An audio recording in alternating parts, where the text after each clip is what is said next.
We're now going to Mexico, and I would like to say hello to Julissa. Julissa, how are you doing?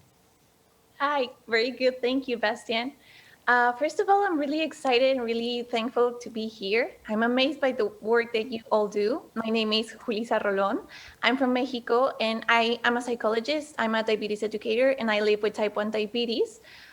When I first was diagnosed, I couldn't find many useful information in Spanish. So that inspired me to create this platform, which is an educational and psychological providing tools for people living with type 1 diabetes in Spanish.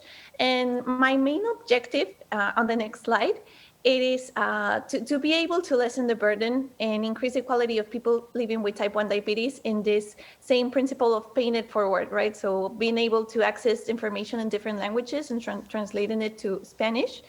And I wanted to talk to you about living in Mexico with type 1 diabetes. It is the same as being invisible. We do not have data about how many people live in Mexico with type 1 diabetes. So that leaves us with no budget assigned to treat this disease.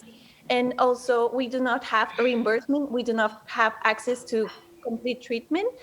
In the next slide, there has been a lot of efforts from people in the Mexican community to raise their voice and be seen. There is the Mexican Association of Diabetes. There is the Mexican Federal Diabetes Association, and there is a movement which we all try to do our best. These photos that you're seeing right now on screen were made on July 18.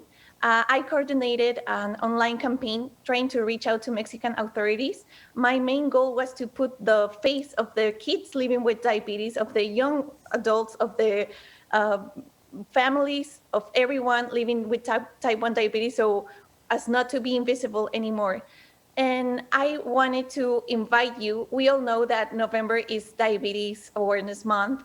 And on the next slide, please. On November 1st, we are coordinating again an online campaign. If you would like to support us and join us, you can do that by uploading a photo like you saw on the other slide with the hashtag, which means complete treatment for type 1 diabetes in Mexico. And in Spanish is Tratamiento Completo DM1 Mexico. So the main objective is to make a lot of noise, so to not be invisible anymore and to have access to the treatment that we need. No kid on 2020 should die for not having access to insulin, for not having a glucometer test strips, we don't have access to the basic stuff. So hopefully we all who are here know the power of social media. dedoc Voices is an online community of people living with diabetes. So hopefully joining all the efforts that we can continue to make progress in having access to treatment. Thank you so much. Julissa, thank you very, very much. I thought it was important to start Doc Day with some of these national examples. So going into different countries and see a little bit how the national situation is. And it was a random pick, like I said, India, Denmark, Uganda, South Korea, Mexico. We will now go to more kind of topical things because we can't cover every single country in the world. But there is efforts like this, and this is what we wanted to show. There is efforts in patient advocacy in almost any country in the world, and it's great to see it come together here on Doc Day, even if not maybe for all the speakers, but for hopefully many people out there watching.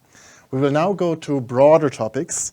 I would like to introduce Veronika. Veronika is from Poland, but she will talk about an EU-wide campaign or an EU-wide initiative called Type 1 EU. Veronika, great to have you here.